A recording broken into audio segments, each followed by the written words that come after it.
Rachel Zegler took the stage at Disney's D23 fan event to promote the Snow White remake.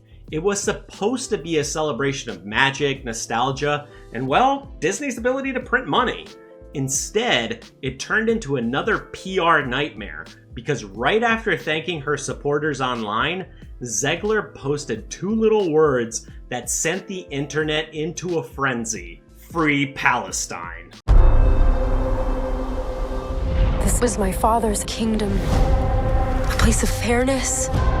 But the Queen changed everything. Take him away! Your Majesty. What did you say?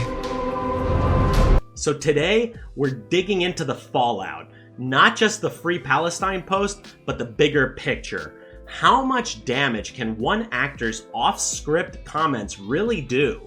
Should celebrities just stick to acting, or is it a fair game for them to wade into politics, no matter the timing?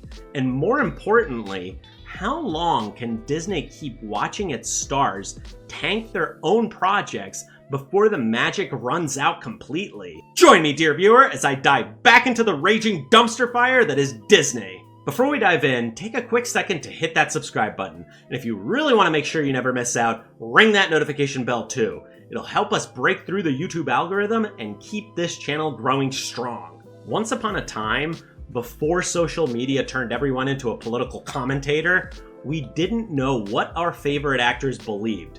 And guess what? That was fine. Cary Grant wasn't out here debating foreign policy. Audrey Hepburn wasn't subtweeting world leaders. They acted, they entertained, and they left the rest to actual experts. Then Twitter happened. And now, instead of promoting the movie, we get a steady stream of hashtags, Canva font activism, and I just think it's important to speak out energy. Even when it derails the entire press tour, it's not that actors shouldn't have opinions. It's that maybe, just maybe, they don't need to air them while representing a billion-dollar family brand that's already in crisis mode. There's a difference between using your platform and setting it on fire. And this couldn't come at a worse time for Disney. Snow White was already a tough sell. No prince, no dwarves, and a lead actress openly dunking on the original movie. Now throw in a political landmine right in the middle of the press tour, and that's not just bad timing. It's corporate sabotage in real time. And you know the bean counters are sweating. The marketing team's trying to spin gold out of a dumpster fire, while the accountants are staring at spreadsheets that scream what audiences have been saying for years. This woke rebranding is not selling. You can slap as many empowerment slogans on it as you want. If people aren't buying tickets, it's a flop. And trust me, when the guys in suits start caring more about IMDb scores than inclusivity quotas, you know the magic is officially dead. And let's not pretend this is a one-time whoopsie. Zegler's been stacking PR misfires like they're infinity stones.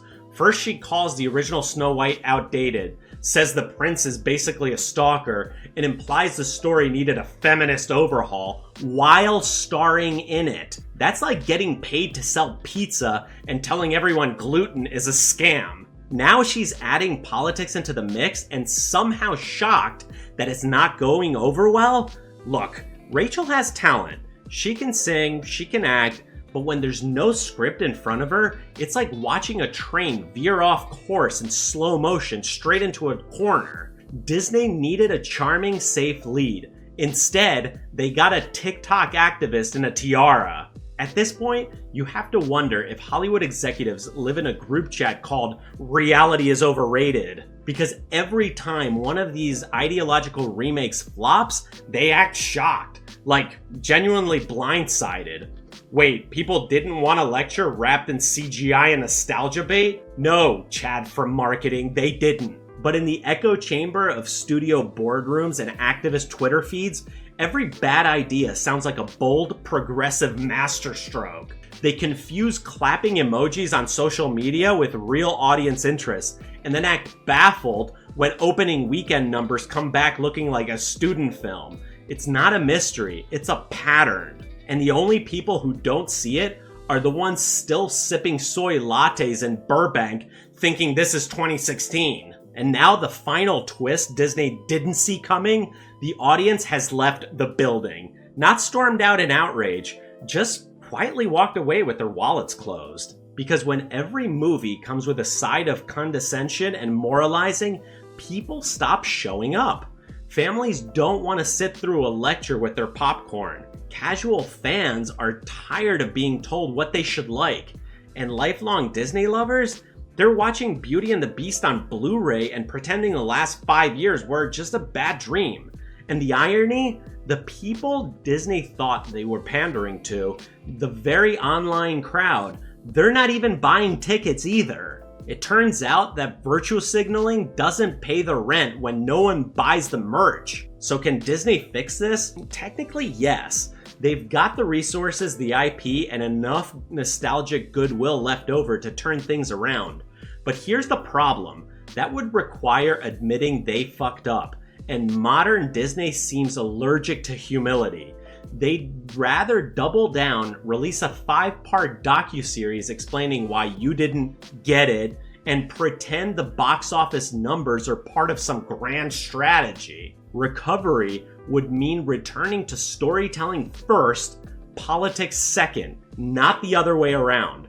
But that's a hard pivot for a company that seems more interested in Twitter applause than ticket sales. Until someone at the top decides to unplug the echo chamber and listen to actual human beings again, the chances of a real comeback, well, let's just say they're just as imaginary as the dwarves in the new Snow White. So here we are. Another Disney remake, another PR disaster, another round of executives pretending to be surprised when people don't buy tickets to a movie that treats them like they failed a social studies test. At what point does the mouse look in the mirror and admit it's not the audience that's out of touch, it's the messaging? How many more box office bombs, awkward red carpet moments, and tone-deaf social posts does it take before someone at Disney says, hey, maybe the fairy tales were fine the first time? But what do you guys make of all this? Do you think actors should keep their politics out of the press tour? Is Disney too far gone to course correct? And most importantly, will you be watching this new Snow White remake? Or are you skipping the moral lecture and rewatching the animated classic with a bowl of popcorn and your dignity intact? Please do let me know down below in the comments, and as always, hit that like button, ring that notification bell, and smash that subscribe button, and I'll see you in the next one. Okie dokie.